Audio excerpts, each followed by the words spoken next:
Nations are like giants on a chessboard. Every move they make echoes through history, but sometimes even the mightiest miscalculate. Today, we speak of a story where America tried to wound India, but in doing so, paid a price heavier than it ever imagined. When America looked at India, it saw only shadows of the past. It saw poverty, it saw struggle, it saw a nation still building itself, brick by brick, still learning how to balance democracy and development, still working through the scars of history. In their eyes, India was a country that could be managed, pressured, and manipulated. A country whose rise could be slowed down, controlled, or even stopped. They thought India was too fragmented, too diverse, too noisy to ever truly stand tall on the world stage. And that arrogance, that miscalculation, became the seed of America's greatest mistake. Because what they failed to understand was this: India's strength was never in being polished or perfect. India's power was never about neat statistics or clean lines on a graph. India's strength has always been its resilience.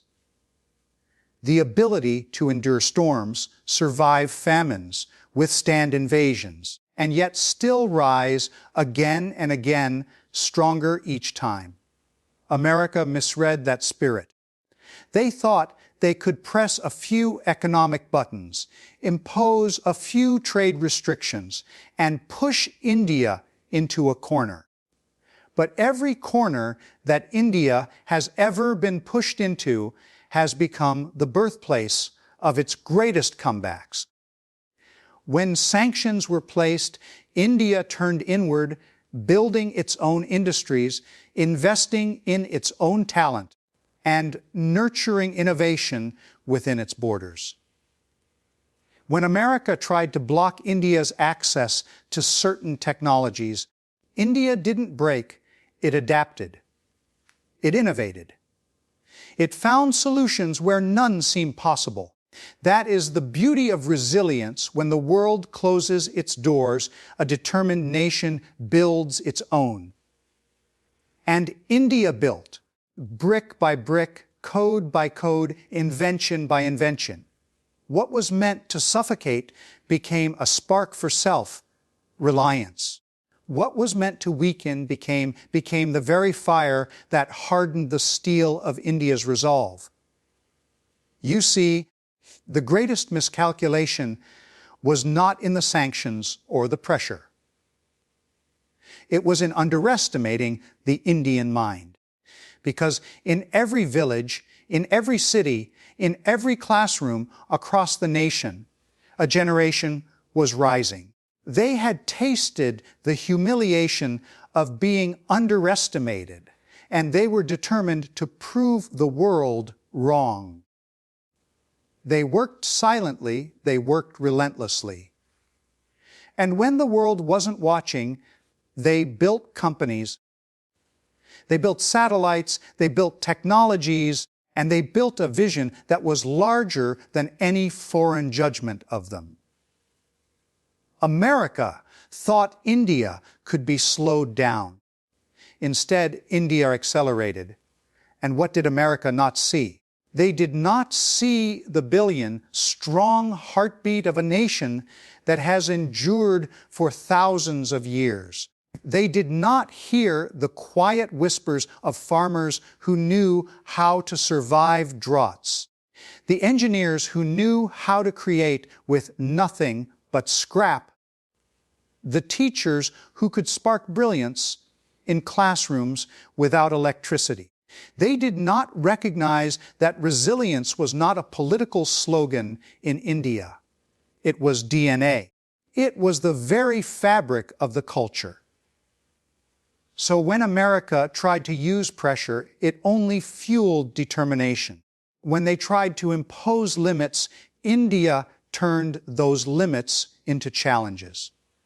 And every time America said, You cannot. India answered, watch us. And the world did watch. They watched as India, once struggling to launch a single satellite, put dozens into orbit in a single mission. They watched as India, once dismissed as too poor to matter, became the fastest growing major economy in the world. They watched as India, once seen as a follower, began to lead in technology, in diplomacy, in vision. But perhaps the greatest irony of all was this: America believed India's diversity was its weakness. They saw 1 billion people speaking hundreds of languages, practicing dozens of faiths, living in countless different traditions, and they thought, this country cannot hold together.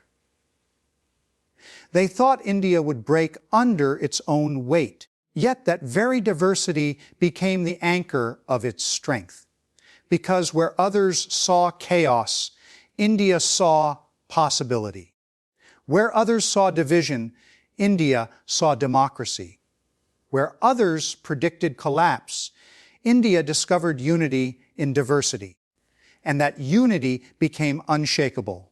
And so, with every attempt to press down on India, America revealed not India's fragility, but its fortitude. They revealed that this nation was not a puppet to be controlled, but a power to be respected. They revealed that India could not be measured by Western frameworks because India was playing a longer game, a game rooted in centuries, not election cycles. And slowly, America realized that every move they made to weaken India was, in fact, strengthening it. Every time they tried to remind India of its place, India redrew the map. Every time they tried to bend India's will, India bent the arc of history. What America underestimated most was not the government, not the policies, not even the military. It was the people. 1 billion ordinary people with extraordinary endurance. The shopkeeper who works 16 hours a day to put his children through school. The farmer who wrestles with unpredictable monsoons and still feeds millions. The scientist who stays up night after night coding, experimenting, inventing. These are not just citizens. They are the silent soldiers of a nation's rise. And no sanction, no pressure, no foreign power could ever crush that will. So the first great truth became undeniable. You cannot wound a nation whose identity is resilience. You cannot control a people whose spirit is freedom.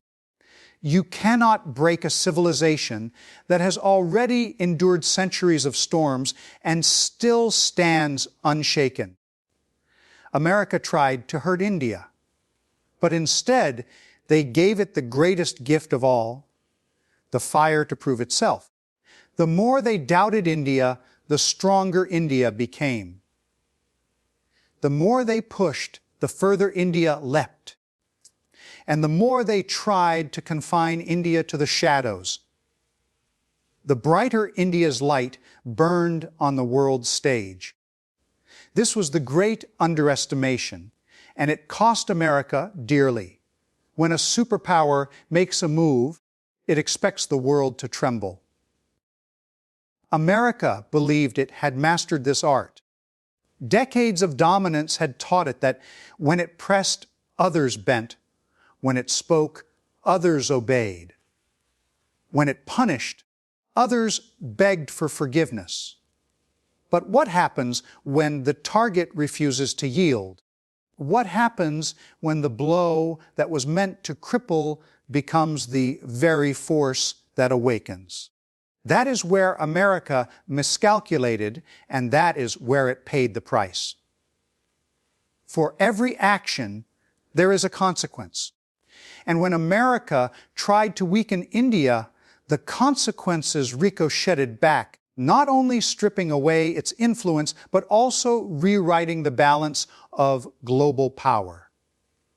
Because power, you see, is not simply about wealth or military might. It is about credibility, trust, and respect. America, in its arrogance, did not realize that the moment it tried to sabotage India, the world was watching. And the world does not respect a giant that bullies. The world respects resilience, self-reliance, and courage. And it was India, not America, that embodied those virtues when the storm came. The first price America paid was in its reputation. Every attempt to isolate India only revealed the insecurity of a superpower unwilling to share the stage. When sanctions were imposed, countries that had quietly stood in America's shadow began to question its motives. They saw the truth that the punishment was not about principles, but about fear. Fear of India's rise. Fear of India's independence. Fear of a world where decisions were not dictated by Washington, but shared among equals. And as America tried to push India down, other nations leaned in closer, offering hands of partnership. Russia saw opportunity. Asian neighbors saw a partner. Africa, Latin America, Europe, they all saw that India was not folding under pressure, but standing taller. The harder America pressed, the more the world respected India. That was the first great loss for America, credibility. The second price was in influence. Once, America's words were commands. But with India, that grip loosened. America would say, "Do not buy oil here," and India would buy. America would say, "Do not ally there," and India would ally. America would say, "Do not build this," and India would build anyway. And with every act of defiance, others took note. Nations long tired of American lectures suddenly saw in India a symbol, a living proof that you could stand tall, say no, and still thrive. India became the beacon for multipolarity, the idea that the world does not need one master, but many voices. And as this idea spread, America's influence shrank. Its word no longer carried the same weight because one nation had shown that it could be challenged, and that challenge could succeed. The third price was economic. America thought restricting India would harm Indian growth. But what happened? India turned eastward, forged new trade corridors, invested in domestic production, and diversified its partnerships. Technology that America tried to withhold was replaced by innovation born at home or sourced from new allies. Supply chains that were meant to choke India only pushed it to create alternatives. And in time, those alternatives began to threaten American dominance itself. Indian software, Indian pharmaceuticals, Indian satellites, Indian energy strategies. They were no longer dependent on the American hand. And in some areas, they began to compete directly. What was meant to weaken a rival ended up strengthening a competitor. But perhaps the deepest price America paid was in its own self-image. For generations, it had seen itself as the champion of democracy, the defender of freedom. But when it tried to suppress India, a democracy of a billion voices, it revealed hypocrisy. It showed that its values were selective, applied when convenient, discarded when challenged. And that hypocrisy was not lost on the world. Nations remembered. Leaders remembered. People remembered. America's moral high ground began to crumble, while India's moral authority began to rise. For how could a nation born of independence, a nation that had endured colonialism, a nation that had lifted itself without conquest, how could such a nation not capture the admiration of billions when it stood up to the greatest power of the age? And yet, the irony is sharp. America thought it was playing a game of dominance. In truth, it was accelerating the very transformation it feared most. Every attempt to isolate India only pushed India to deepen alliances with Russia, China, the Middle East, and the global South. Every effort to cut off resources only forced India to innovate, from renewable energy to defense to digital economies. Every strike meant to slow India only quickened its pace. By trying to deny India a seat at the table, America built a new table, one where India sat at the head. History always punishes arrogance. The British Empire learned this when it underestimated India's fight for independence.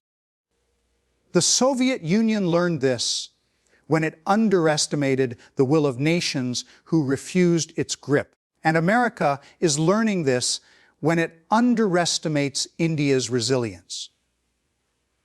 The price of arrogance is always the same: decline. And that decline begins not with explosions or wars, but with credibility slipping through your fingers, influence draining away, respect evaporating. America tried to hurt India, but in the process, it revealed its own fragility. The lesson is profound. Power is not about how many allies you can control. It is about how many respect you willingly. Power is not about punishing others. It is about inspiring them. And when America chose punishment, it lost inspiration. When it chose coercion, it lost trust. When it chose fear, it lost respect. India did not have to fight with bombs or guns. Its weapon was endurance. Its shield was dignity. And those proved mightier than America's threats. The price America paid will echo for years, because now the world knows India cannot be broken. Now the world has seen sanctions cannot silence innovation. Now the world has learned pressure cannot erase democracy. America tried to hurt India, but instead it planted the seeds of India's inevitable rise. Seeds that are now blooming across technology, across diplomacy, across every field where resilience is greater than dominance. And perhaps the greatest cost for America was this: it lost the chance to be a true partner. It could have walked alongside India as an equal, building a world of shared progress. It could have embraced India's rise as a force for stability, prosperity, and balance. But instead, it chose rivalry. It chose fear. It chose resistance. And in doing so, it closed the door on opportunity. That is the greatest price it paid, not just the loss of power, but the loss of partnership. So here we stand in a world forever changed. America tried to wound a nation, and in doing so, it wounded itself. India did not just survive, it soared. And the echoes of this truth ring louder with every passing day. You cannot suppress destiny. You cannot suffocate resilience. And you cannot deny the rise of a people determined to claim their place in history. So remember this: when a nation rises on the foundation of courage, unity, and relentless willpower, no external force can suppress it. America tried to hurt India, but in the end, it was America that paid the prize. India does not beg for recognition. India earns it. And today, the world bows to the truth that destiny belongs to the bold.